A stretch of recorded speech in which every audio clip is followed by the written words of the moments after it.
মায়ার নবী রাহমাতুল লিল আলামিন কয়, ওই বেঈমান নাফরমান বেনামাজি বান্দাকে যখন তিনটা প্রশ্ন করা হবে, ওই বেঈমান নাফরমান বেনামাজি বলবে হা লাদিরি, বলবে হা লাদি, তার মানে আমি কিছুই জানি না, আমি কিছুই জানি না।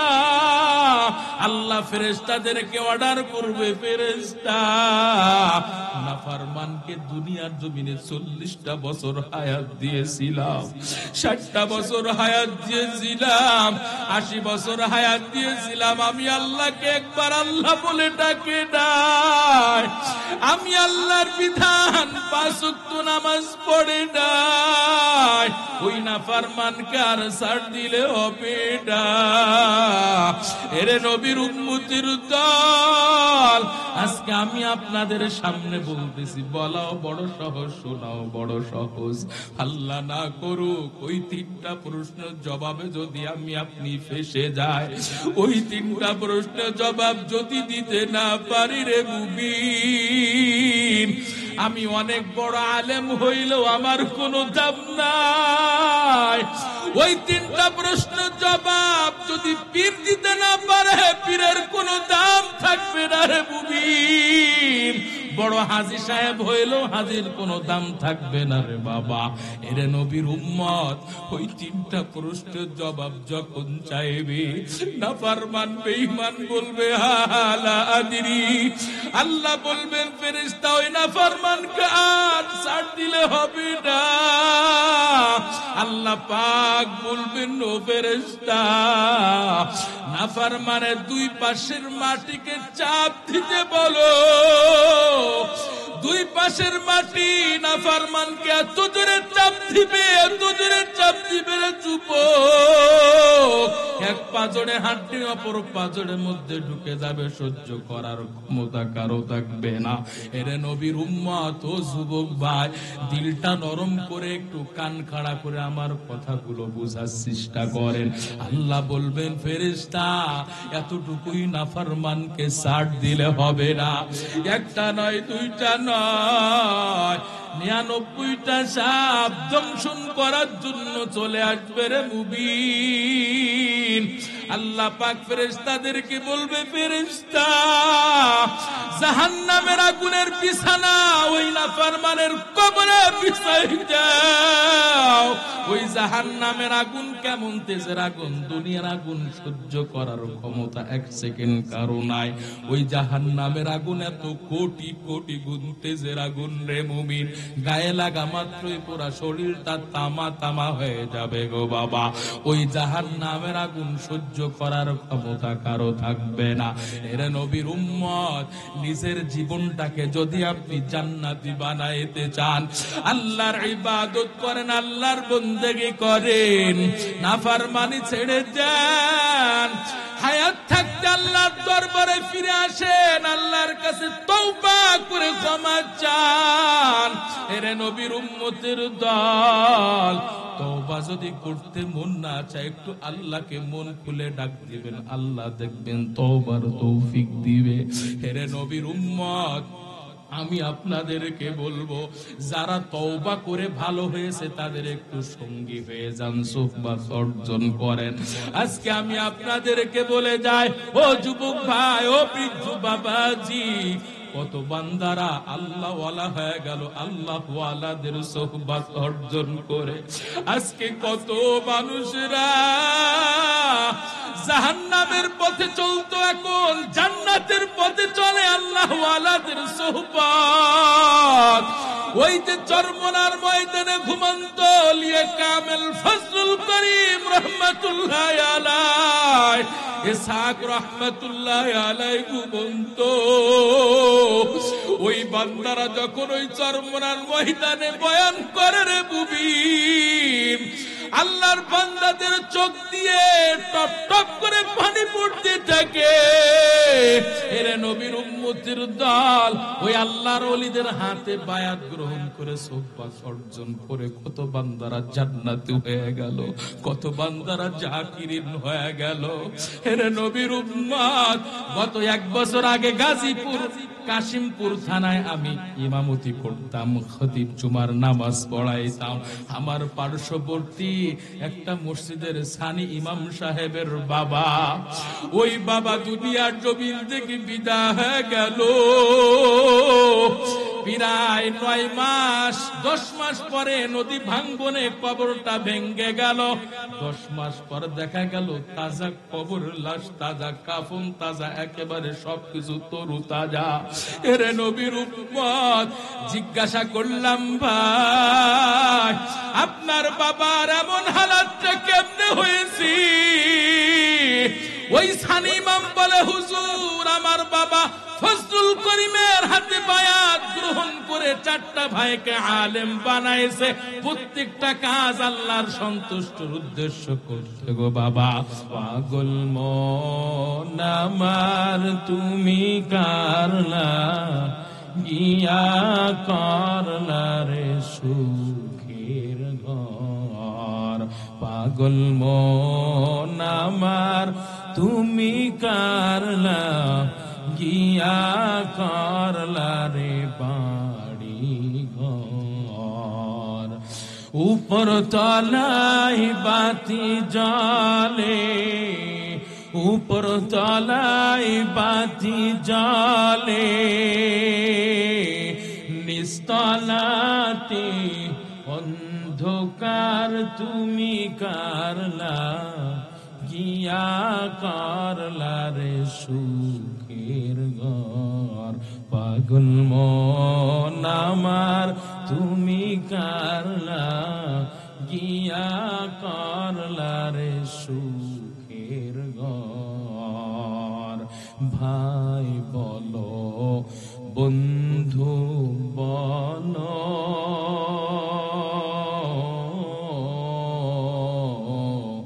নাই তো কেউ আপন তোমার। কথা বলেন ঠিক কিনা? জবান খুলে ইমানের পাওয়ার নে উচ্চ কণ্ঠে বলেন আমাদের আপন কি? আবার উচ্চ কণ্ঠে বলেন আমাদের আপন কে? ভাই বলো বন্ধু বলো,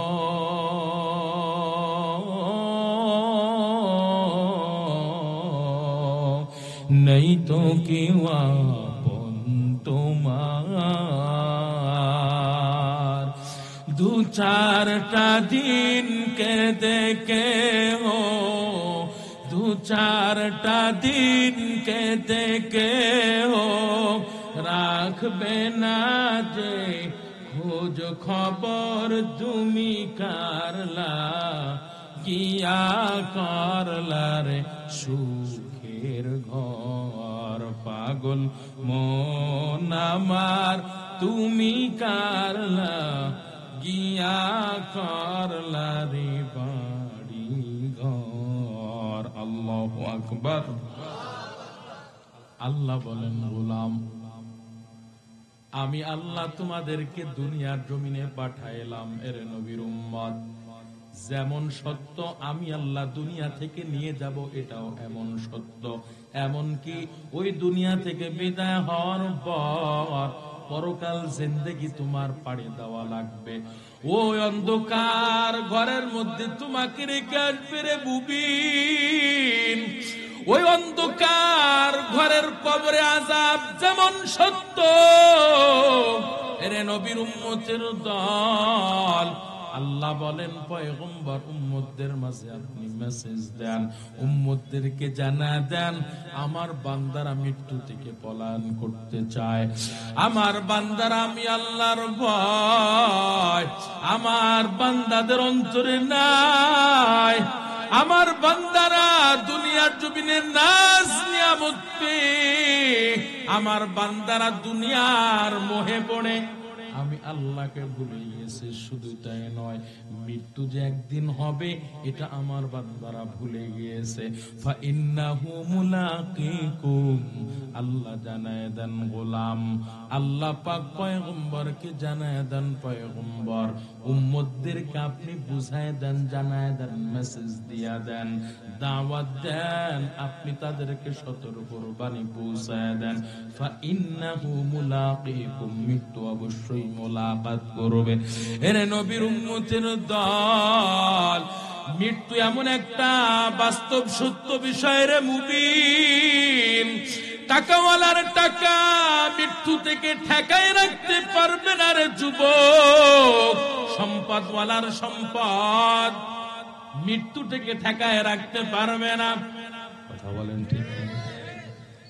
টাকাওয়ালার টাকা, ধন সম্পদওয়ালার ধন সম্পদ মৃত্যু থেকে যদি বাঁচাইতে পারতো আল্লাহ পাক দুনিয়ার জমিনে কারুনের মতো ধন সম্পদ আর আল্লাহ কাউকে দুনিয়ায় দেন নাই। আল্লাহ পাক কারুনের মতো ধন সম্পদ আল্লাহ দুনিয়ায় আর দ্বিতীয় কোনো ব্যক্তিকে দেন নাই। ধন সম্পদের ক্ষমতার বাহাদুরিতে যদি কেউ দুনিয়ার জমিনে বেঁচে থাকতো রে মুবিন, কারণও এখনো পর্যন্ত আমাদের দুনিয়ার জমিনে বেঁচে থাকতে পারতেন। কথা বলেন ঠিক কিনা? এরে নবীর উম্মতের দল, ক্ষমতাওয়ালার ক্ষমতা যদি দুনিয়ার জমিনে বাঁচিয়ে রাখতে পারতো, মৃত্যু থেকে যদি ঠেকায় রাখতে পারতো, আল্লাহ পাক ফেরাউনের মতো ক্ষমতা দুনিয়ায় আর কাউকে দান করেন নাই। কথা বলেন ঠিক কিনা? ওই ফেরাউন পর্যন্ত দুনিয়ার জমিনে টিকে থাকতে পারে নাই। কোথায় গেল সেই ফেরাউন? কোথায় গেল সেই কারুন? কোথায় গেল সেই নমরুদ? এরে নবীর উম্মতের দল, দুনিয়ার জমিন থেকে আপনাকে আমাকে যখন তখন বিদায় হওয়া লাগবে রে মুবিন। আজকে তোমরা মৃত্যু থেকে পলায়ন করতে চাও, আল্লাহকে ভুলে গিয়েছো। আল্লাহ এই জন্য পয়গম্বরকে জানায় দিলেন, পয়গম্বর সতর্কর বাণী শোনায় দেন, আমার বান্দাদেরকে আমি আল্লাহ দরবারে আবার উপস্থিত হওয়া লাগবে, এর মধ্যে বিন্দু পরিমাণ কোনো সন্দেহ নাই। এর নবীর উম্মতের দল, বাচ্চা হারুন রশিদের জামানায় আল্লাহর একজন পাগল, নাম তার বাহলুল পাগল, সকলেই তাকে পাগল বলে ডাকতো। আসলে বাহলুল কোন পাগল না রে ভাই, বাহলুল কোন সাধারণ কোন মানুষ না রে ভাই। বাহলুল পাগল দুনিয়ার টাকার পাগল না, ধন সম্পদের পাগল না। বাহলুল দুনিয়ার নারী গাড়ি বাড়ির পাগল না রে মুমিন। ওই বাহলুল আমার আল্লাহর পাগল, আমার আল্লাহর পাগল। এই বাহলুল পাগল মধ্যে মাঝে ওই গোরস্থানের মাঝখানে যাইয়া গুনগুন গুনগুন গুনগুন করে, কি যেন আওয়াজ দেয়। বাচ্চা একদিন হঠাৎ ওই কবরে পাশ দিয়ে হেঁটে যায়, কবরে পাশ দিয়ে হেঁটে যায় আর জিজ্ঞাসা করে, ও বাহলুল, তুই কি আর কোনদিন কি ভালো হবি না? তুই কেন এই গোরস্থানে কবরস্থানে মাঝখানে আইসা কিসের জন্য কি গুনগুন করিস? তুই কি আর কোনদিন ভালো হবি না? এই কথা যখন, এই আওয়াজটা বাচ্চা যখন বলল, বাহলুল পাগল তুই কি আর ভালো হবি না? কেন এই কবরস্থানে মাঝখানে আসছো? এরে নবীর উম্মতের দল, এই আওয়াজটা যখন বাহলুলের কানে গেল, বাহলুল সাথে সাথে কবরের মাঝখান থেকে দৌড়ায় এসে বাচ্চাকে বলতেছে, বাচ্চা থামেন। কাকে পাগল বললেন? বলতেছে, তোকে পাগল বললাম। এবার বাহলুল পাগল গয়, ও বাদশাহ, আপনি কেন আমাকে পাগল বললেন? আমি তো পাগল না, বরং আপনি পাগল। বাচ্চাকে যখন বাহলুল পাগল বলল, ও বাচ্চা আপনি পাগল, সাথে সাথে বাচ্চা কয়, এ বাহলুল তুই আমারে পাগল বললি। বাচ্চা রাগান্বিত হয়ে গেছি। বাচ্চা যখন রাগান্বিত হয়ে গেছি, সাথে সাথে বাহলুল বলতেছে, বাচ্চা আপনি একটু রাগান্বিত হবেন না, আপনি একটু রাগান্বিত হবেন না, গুসা হবেন না। আমার কথাগুলো আগে আপনি বোঝার চেষ্টা করবেন, এরপর আপনি আমাকে রাগ দেখাইবেন। এরে নবীর উম্মতের দল বাচ্চাকে থামাইলো আর বলল, বাদশাহ আপনি তো আপনার ক্ষমতা নিয়ে পড়ে আছেন, আপনি আপনার রাজত্ব নিয়ে পড়ে আছেন গো বাদশাহ। আপনাকেও তো একদিন এই কবরের স্থানে আসা লাগবে। আপনার হায়াতের রেলগাড়িটা যখন স্টেশনে পৌঁছায় যাবে, আপনার সন্তানেরা আপনার ওই রাষ্ট্রীয় কারাগার, রাষ্ট্রীয় ভবনে আপনার জায়গা রাখবে না। আপনার যে বিল্ডিং অট্টালিকা আছে, আপনার এই লাশটা আপনার 10 তলা বিল্ডিং এ রাখবে না। এমনকি আপনি যে স্ত্রীর সাথে বছর কি বছর সারা জীবন মৃত্যুর আগ পর্যন্ত আপনি সংসার ধর্ম করলেন, ওই স্ত্রী পর্যন্ত আপনি দুনিয়ার জমিন থেকে বিদায় হওয়ার পর আপনার লাশটা যে ঘরে থাকলেন ওই ঘরে আপনাকে রাখবে না, বরং আপনাকে এই রাষ্ট্রীয় সব কিছু সিংহাসন ছেড়ে এই অন্ধকার ঘরে আসা লাগবে। আর এই অন্ধকার ঘরে কবর এমন একটা জায়গা, ও বাচ্চা জানি না এই কবর আমার সাথে কি আচরণ করবে, মাটি আমার সাথে কি আচরণ করবে। এই জন্য প্রায় সময় আমি সময় পেলে আমি প্রায় সময় কবরে মাঝখানে আইসা আমি গুনগুন করে আল্লাহর কাছে বলি, আল্লাহ আমি বাহলুল, আমার কি অবস্থা হবে জানি না। এই মাটির ঘরেতে আমার আশায় লাগবে। ও বাচ্চা আমি 2টা হাত তুলে গুনগুন গুনগুন করে আল্লাহর কাছে বলি, আল্লাহ এই কবরে আযাব আমি বাহলুল সহ্য করতে পারবো না, সহ্য করতে পারবো না। হেরে নবীর উম্মতের দল বাদশাকে যখন এভাবে বুঝাই বলল, বাদশা এই কবরে আপনাকে আশা লাগবে, আমাকেও আশা লাগবে, আমি এই কবরে আযাব সহ্য করতে পারবো কিনা জানি না, এই জন্য আল্লাহর কাছে কান্নাকাটি করি। আর আপনি বাদশা, আপনি আপনার রাজদরবার নিয়ে পড়ে আছেন, আপনি আপনার রাষ্ট্রীয় ক্ষমতা নিয়ে পড়ে আছেন, আপনি আপনার বিল্ডিং অট্টালিকা নিয়ে পড়ে আছেন। বাদশা আপনার মতো জ্ঞানহীন আর কেউ হতে পারে না। এভাবে যখন বাহলুল পাগল সুন্দর করে বুঝায় বলল, বাদশা বাহলুলের প্রতি খুশি হয়ে গেছে, এমন খুশি হয়ে গেছে বলতেছে, বাহলুল তোর প্রতি আমি খুশি হয়ে গেছি, তোর প্রতি আমি বড় খুশি হয়ে গেছি। ও বাহলুল আমি তোর কথাগুলো বুঝলাম, আমারও তো একদিন এই অন্ধকার ঘর কবরের মধ্যে শোয়া লাগবে। ও বাহলুল আমারও একদিন শোয়া লাগবে, আসলে বাস্তব কথা বলেছো। ও বাহলুল আমি তোর প্রতি খুশি হয়ে গেছি, এবার বল তোর কি কোনো কিছু চাওয়া পাওয়া আছে নাকি? আমি তো তোর প্রতি খুশি হয়ে গেছি। আমি মন থেকে বললাম, বাহলুল বল তোর কোনো কিছু চাওয়া পাওয়া থাকলে বল, তুই আমার কাছে কি চাস? আমি তো তোর প্রতি খুশি হয়ে গেছি, তোর জবাবে আমি বড় খুশি হয়ে গেছি, আমার মনটা চাইতেছে তোকে কিছু আমি হাদিয়া দিব, তুই কি চাইবি বল, আমি তোর সেটা হাদিয়া দিব। বাহলুল পাগল বলতেছে, বাদশাহ আমার যা কিছুর প্রয়োজন আমি আপনার কাছে চাই না, আমি আমার আল্লাহর কাছে চাই। আল্লাহু আকবার।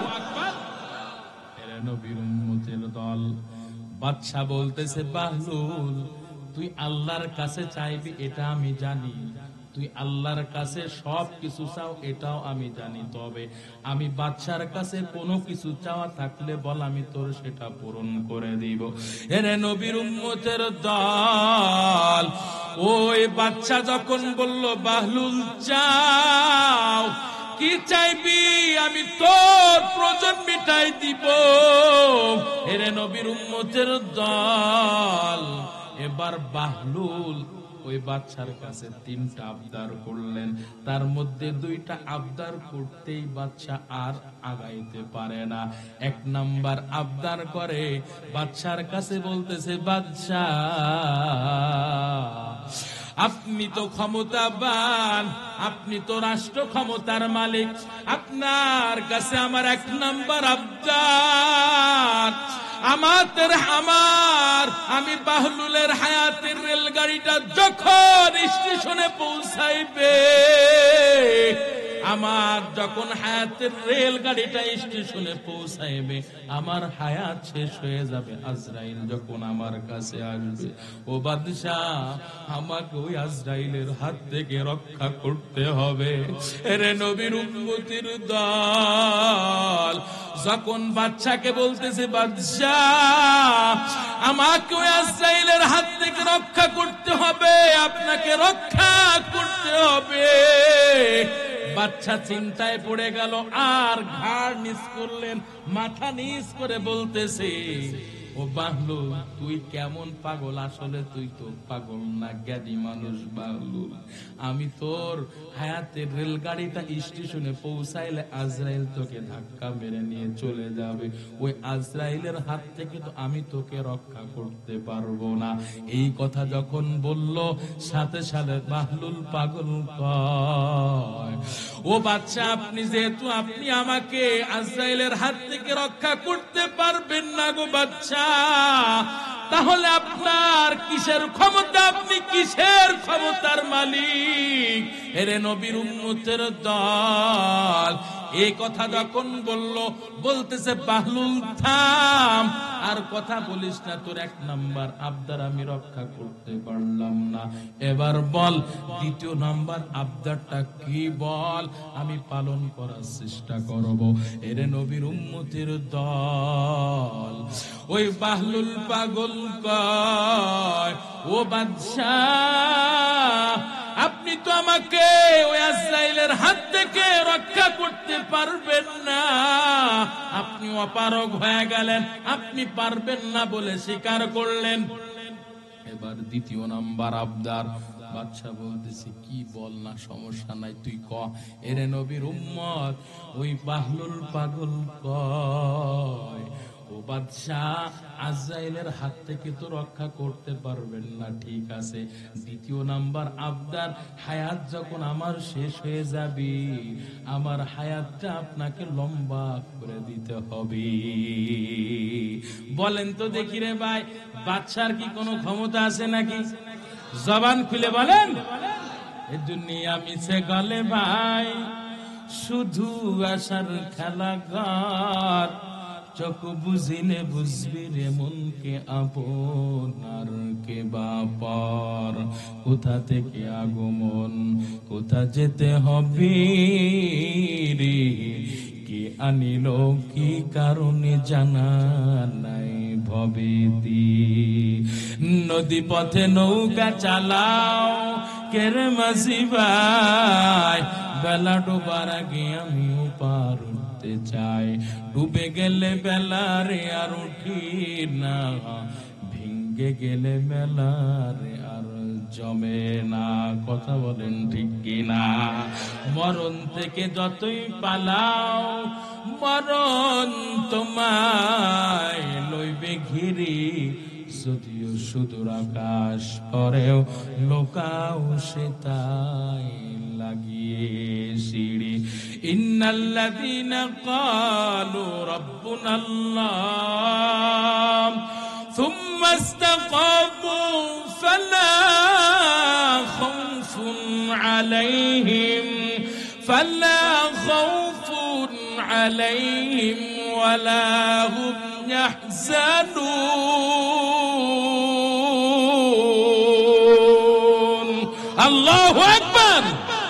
এ কালামে জিন্দা কুরআনে হাকিম, হিকমতে লা ইয়াজাল লাসতু কদিম, জামিউল ইলম ফিল কুরআনে হাকিম, তাকাসারাত আনহু আফামুর রিজালি, বাখা কুরআন কালামুল্লাহ বশর কদিমাস্তি কদিমাস্তি নেই। ও ভাইরা আমার, এবার আমার কথাগুলো মনোযোগ সহকারে একটু বোঝার চেষ্টা করবেন, আমার দিকে একটু খেয়াল করেন রে ভাই। দেখেন মনটা একটু নরম করতে পারেন কিনা গো বাবা। আল্লাহর রহমত, আল্লাহর সাকিনা নাজিল হয়, দিলটা নরম করতে পারলে আল্লাহর ওই সাকিনা, আল্লাহর রহমত দিলে নাজিল হয়। এরে নবীর উম্মত, আপনারা দিলটা নরম করে দেখেন, আমার কথাগুলো বাস্তবতার আলোকে বুঝতে পারেন কিনা রে বাবা। এরে নবীর উম্মত, হায়াতের রেলগাড়িটা যখন স্টেশনে পৌঁছায় যাবে গো বাবা, আপনাকে আমাকে একটা সেকেন্ড কেউ সুযোগ দিবে না গো বাবা। আজকে যদি আপনার আমার নামে মামলা হয়, পুলিশ আছে, পুলিশ আপনার আমাকে খোঁজ করে, আপনাকে আমাকে বিভিন্ন ফোর্স পাঠায়, আপনাকে আমাকে ধরে নিয়ে যাওয়ার চেষ্টা করে।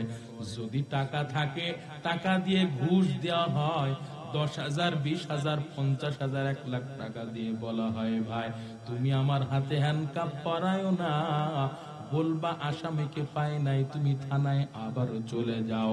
কথা বলেন ঠিক কি না? কিন্তু আজরাইল তো ঘুষ খায় না, একটা টাকাও ঘুষ খায় না। যখন আসবে 1 সেকেন্ড সময় এদিক করবি না ওদিক করবি না রে মুবিন।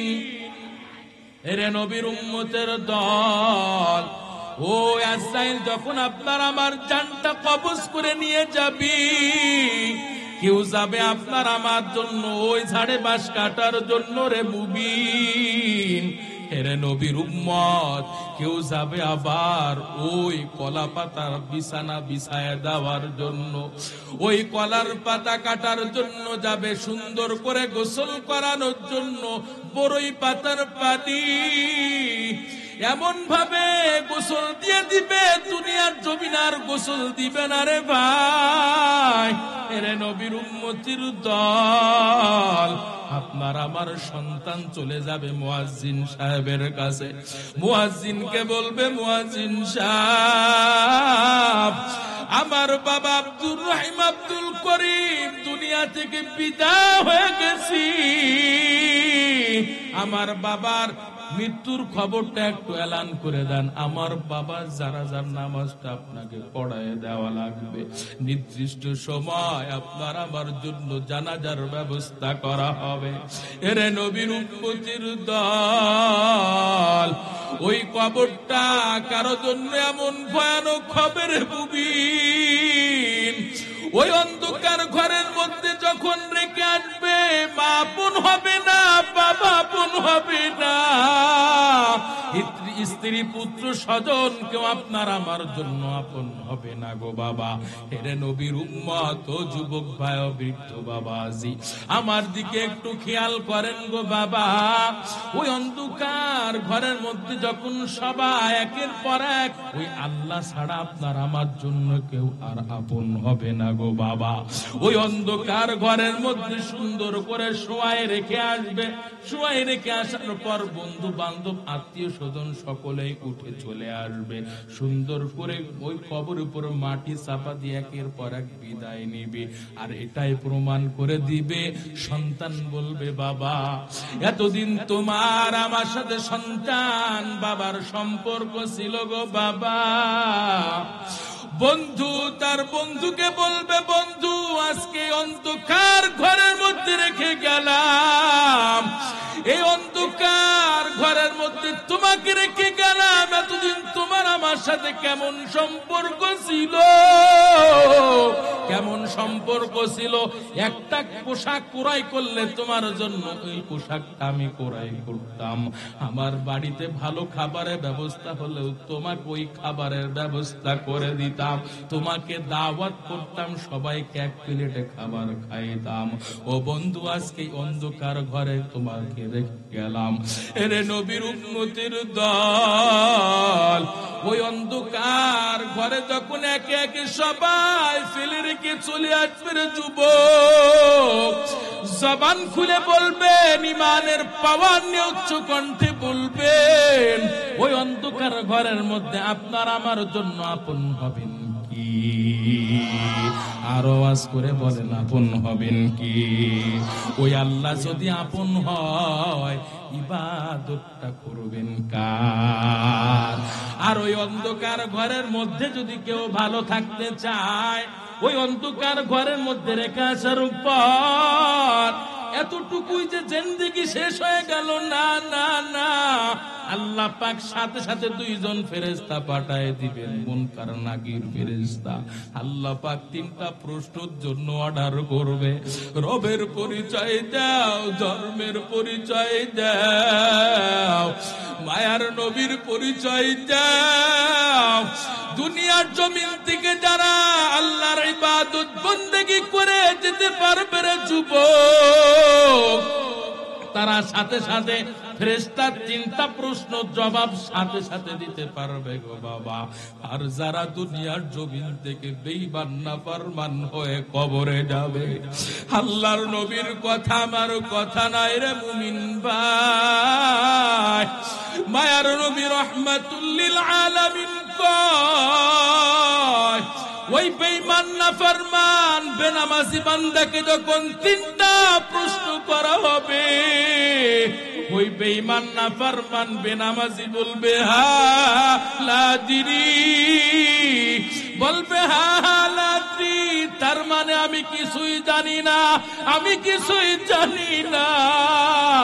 আল্লাহ ফেরেশতাদেরকে অর্ডার করবে, ফেরেশতা নাফরমানকে দুনিয়ার জমিনে 40টা বছর হায়াত দিয়েছিলাম, 60টা বছর হায়াত দিয়েছিলাম, 80 বছর হায়াত দিয়েছিলাম, আমি আল্লাহকে একবার আল্লাহ বলে ডাকে নাই, আমি আল্লাহর বিধান 5 ওয়াক্ত নামাজ পড়ে নাই, ওই নাফরমানকে আর ছাড় দিলে হবে না।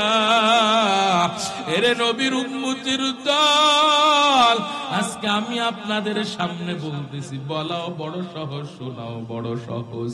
আল্লাহ না করুক ওই তিনটা প্রশ্নের জবাবে যদি আমি আপনি ফেসে যাই, ওই তিনটা প্রশ্নের জবাব যদি দিতে না পারি রে মুমিন, আমি অনেক বড় আলেম হইলেও আমার কোনো দাম নাই। ওই তিনটা প্রশ্নের জবাব যদি পীর দিতে না পারে, পীরের কোনো দাম থাকবে না রে মুমিন। বড় হাজী সাহেব হইলেও হাজীর কোনো দাম থাকবে না রে বাবা। এরে নবীর উম্মত, ওই তিনটা প্রশ্নের জবাব যখন চাইবে, নাফরমান বেঈমান বলবে হালা আদরি, আল্লাহ বলবেন ফেরেশতা ওই নাফরমানকে আর ছাড় দিলে হবে না। আল্লাহ পাক বলবেন ও ফেরেশতা, নাফরমানের দুই পাশের মাটিকে চাপ দিতে বলো। দুই পাশের মাটি নাফরমানকে এত জোরে চাপ দিবে, এত জোরে চাপ দিবে রে যুবক, এক পাজরে হাঁটতে অপর পাজরের মধ্যে ঢুকে যাবে, সহ্য করার ক্ষমতা কারো থাকবে না। এরে নবীর উম্মত ও যুবক ভাই, দিলটা নরম করে একটু কান খাড়া করে আমার কথাগুলো বোঝার চেষ্টা করেন। আল্লাহ বলবেন ফেরেশতা, এতটুকুই নাফরমানকে ছাড় দিলে হবে না। একটা নয়, দুইটা নয়, 99টা সাপ দংশন করার জন্য চলে আসবে রে মুমিন। আল্লাহ পাক ফেরেশতাদেরকে বলবে, ফেরেশতা জাহান্নামের আগুনের বিছানা ওই নাফরমানের কবরে বিছাই দাও।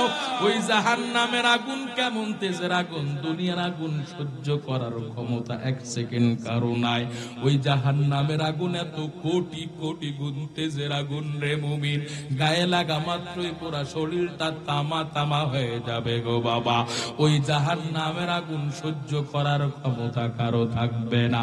এরে নবীর উম্মত, নিজের জীবনটাকে যদি আপনি জান্নাতি বানাইতে চান, আল্লাহর ইবাদত করেন, আল্লাহর বন্দেগী করেন, নাফরমানি ছেড়ে দেন, হায়াত থাকতে আল্লাহর দরবারে ফিরে আসেন, আল্লাহর কাছে তওবা করে ক্ষমা চান। এরে নবীর উম্মতের দল, তওবা যদি করতে মন না চায়, একটু আল্লাহকে মন খুলে ডাক দিবেন, আল্লাহ দেখবেন তওবার তৌফিক দিবে। এরে নবীর উম্মত, আমি আপনাদেরকে বলবো, যারা তওবা করে ভালো হয়েছে তাদের একটু সঙ্গী হয়ে যান, সুহবাত অর্জন করেন। আজকে আমি আপনাদেরকে বলে যাই, ও যুবক ভাই, ও বৃদ্ধ বাবাজি, কত বান্দারা আল্লাহ ওয়ালা হয়ে গেল আল্লাহ ওয়ালাদের সুহবাত অর্জন করে। আজকে কত মানুষরা জাহান্নামের পথে চলতো, এখন জান্নাতের পথে চলে আল্লাহ ওয়ালাদের সুহবাত।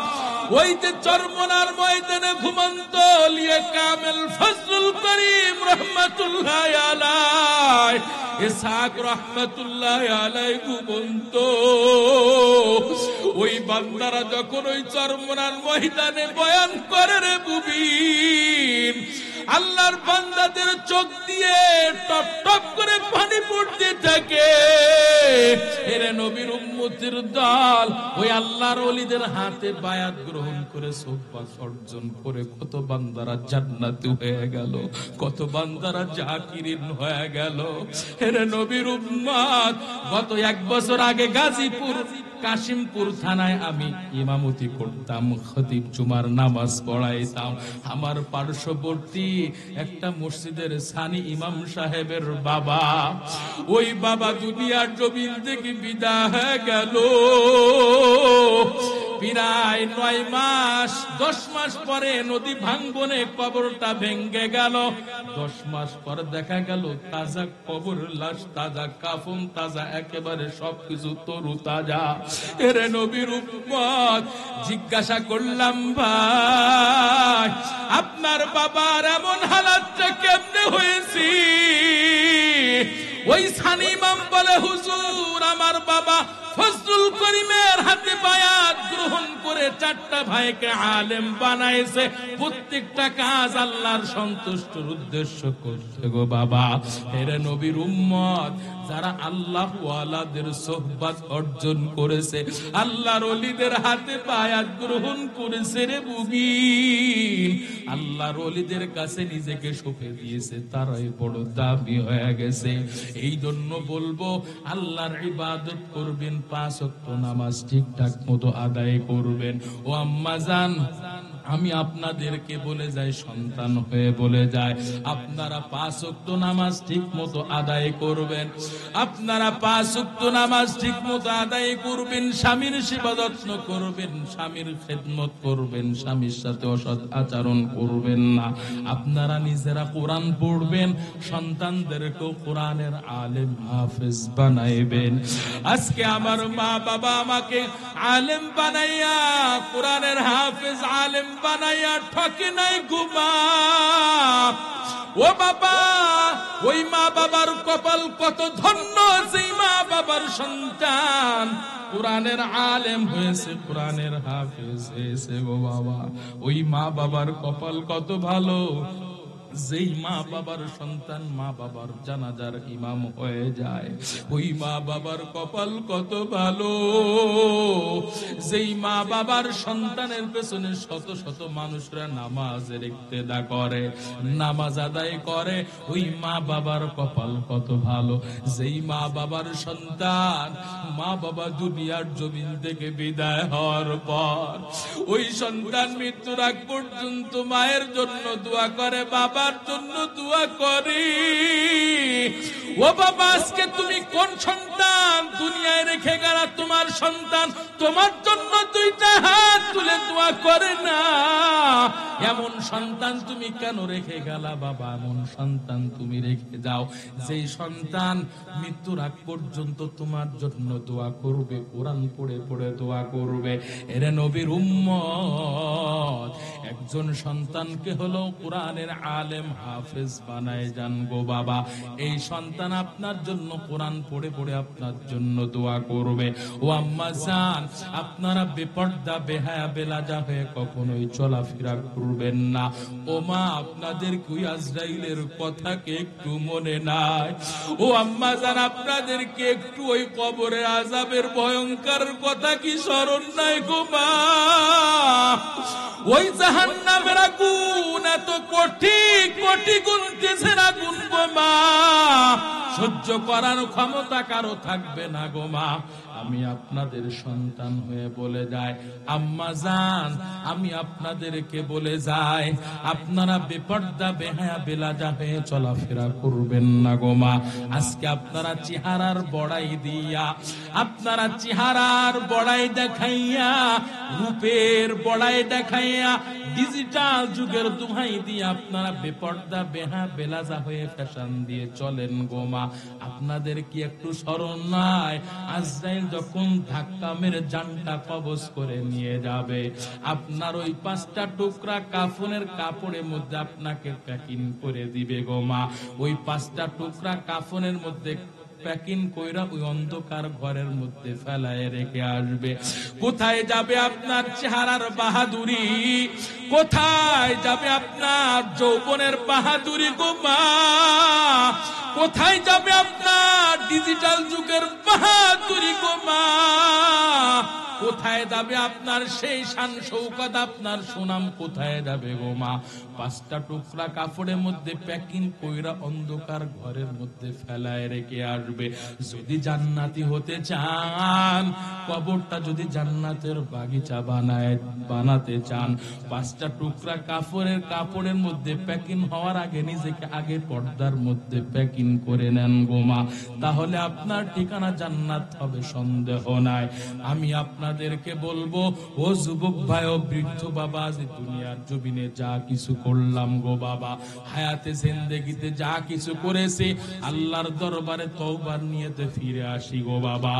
আজকে আমি আলাউদ্দিন উসমানী বিভিন্ন জেলায় প্রতিনিয়ত এমনকি এভাবে আল্লাহর বান্দাদের সামনে কথা বলা লাগে। আমি একটা কথাই বলি গো, উদ্দেশ্য একটাই, আমরা জান্নাতে যাব, আল্লাহর দেওয়া জান্নাতে যাব।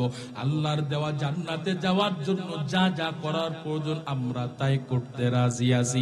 আল্লাহর দরবারে যদি ক্ষমা পেতে চাও, আল্লাহর দরবারে যদি কেউ দামি হতে চাও রে বাবা, আল্লাহর দরবারে যদি কেউ জান্নাত পেতে চাও, তওবার কোনো বিকল্প নাই, ক্ষমা চাওয়ার কোনো বিকল্প নাই গো বাবা।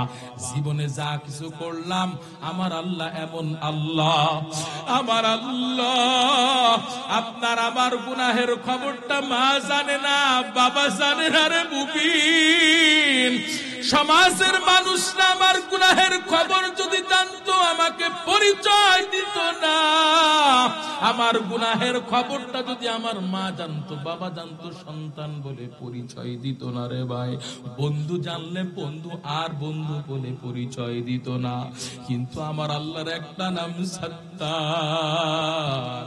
আমার আল্লাহ সাত্তার নামের উসলায় সমস্ত দোষ ত্রুটি গুণগুলো আল্লাহ পাক পাপগুলো ঢেকে রেখেছেন, মানুষের মাঝে প্রকাশ করে না গো বাবা। আল্লাহ যদি প্রকাশ করে দিতেন, সমাজে মুখটাও আমি আপনি দেখাইতে পারতাম না। আমার আল্লাহ এমন দয়াশীল, এমন ক্ষমাশীল, দুনিয়ার জমিনে অপরাধীকে খোঁজ করে শাস্তি দেওয়ার জন্য। আর আমার আল্লাহ বান্দাকে, অপরাধী বান্দাকে খোঁজ করে ক্ষমা করার জন্য রে মুবিন। আল্লাহু আকবার বলেন। আল্লাহ পাক রব্বুল আলামিন কত বান্দাকে দুনিয়ার জমিনে মাফ করে দিলেন, ক্ষমা করে দিলেন। এরে নবীর উম্মত, পয়গম্বর মুসা আলাইহিস সালাতু ওয়াস সালামের জামানার ঘটনা আর একটু বলে আমি আপনাদের সামনে মুনাজাত দিব রে ভাই।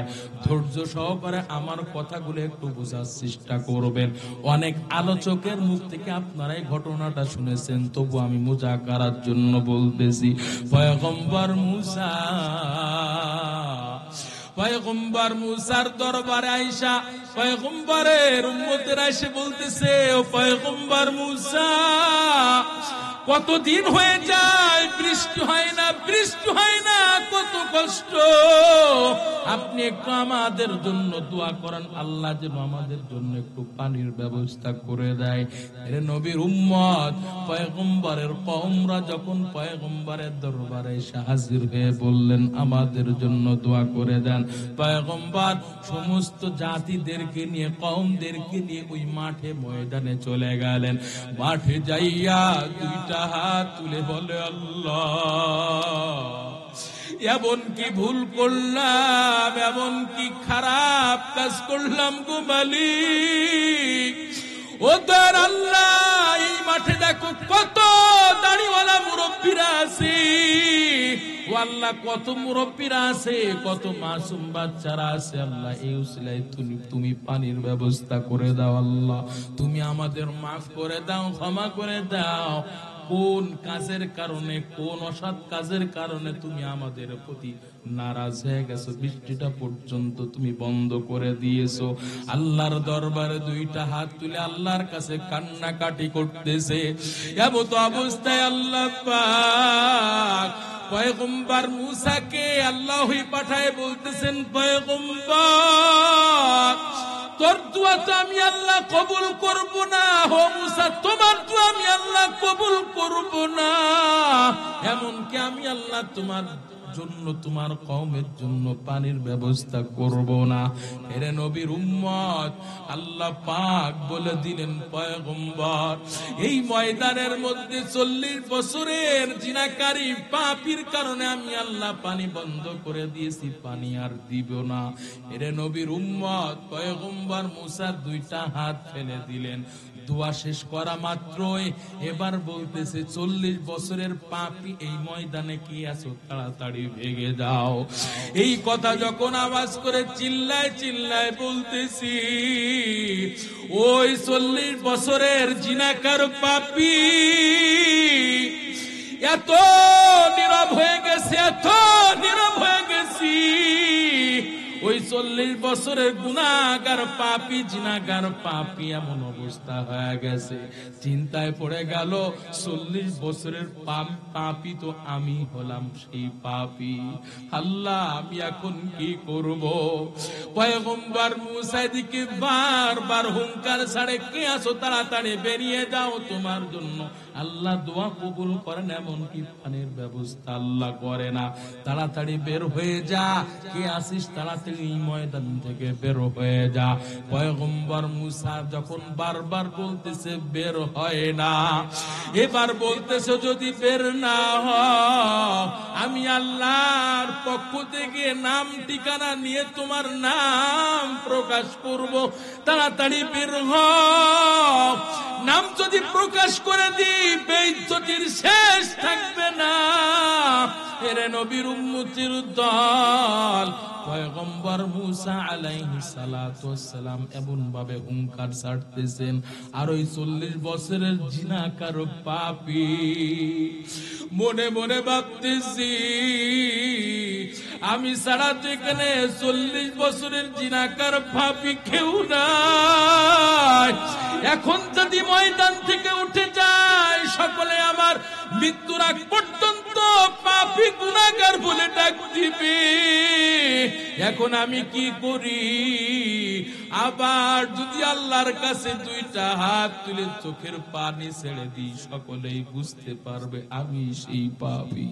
হেরে নবীর উম্মত, আমার আল্লাহ কেমন ক্ষমাশীল, আমার আল্লাহ কেমন দয়াশীল, আমার আল্লাহ তওবা কবুল করে আল্লাহ কেমন ক্ষমাশীল রে মুবিন।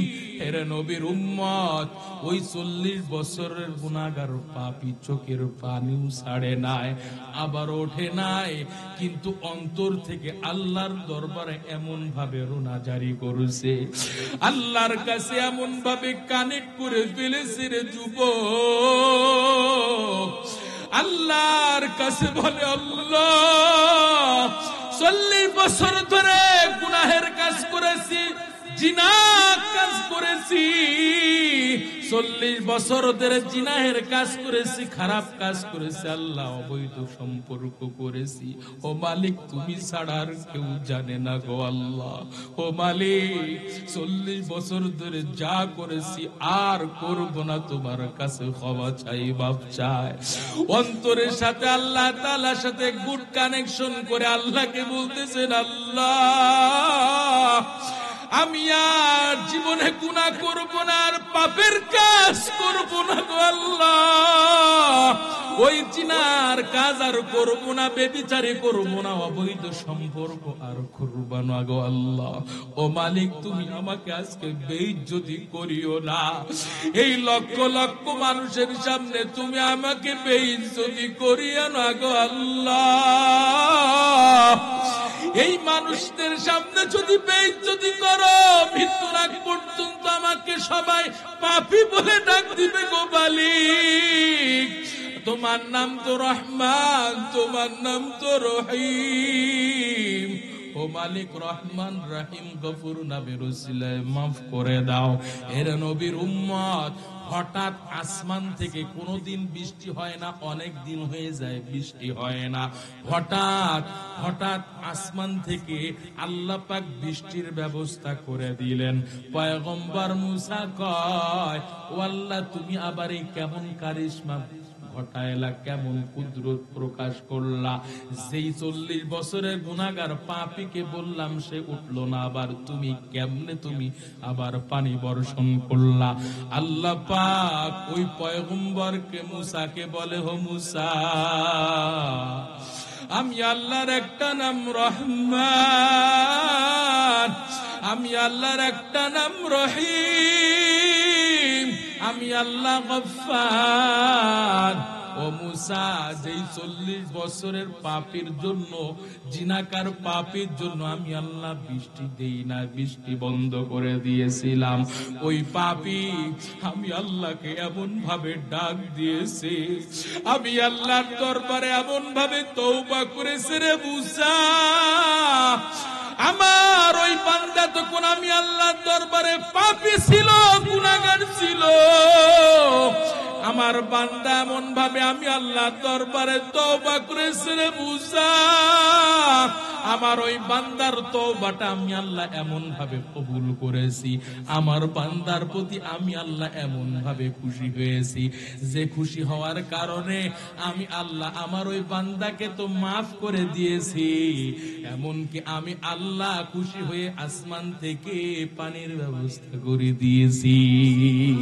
ইয়া ইলাহি তু মেরা মাবুদ হায়, या इलाही तू मेरा माशूक है, या इलाही मुझसे मुझको दूर कर, ताके देखो मुझ में तुझको एक नजर। ভাইরা আমার, এই জন্য বলবো বাবা, ও বৃদ্ধ বাবা, ও যুবক ভাই, দুনিয়ার জমিনে যা কিছু করেছেন আল্লাহর দরবারে ফিরে আসেন, 5 ওয়াক্ত নামাজ ঠিকমতো আদায় করেন, মুরব্বিদের ইজ্জত করেন, সালাম করেন, আলেম ওলামাদেরকে মহব্বত করেন, কোরআনওয়ালাদেরকে মহব্বত করেন, কোরআনওয়ালাদের সাথে কখনোই বিয়াদবিমূলক আচরণ করবেন না, মা বাবার সাথে কখনোই খারাপ আচরণ করবেন না গো ভাই, মা বাবার সাথে ভালো আচরণ করবেন, মা বাবার সেবা যত্ন করবেন, খেদমত করবেন। কে কে পারবেন 2টা হাত তুলে আল্লাহকে দেখা দেন।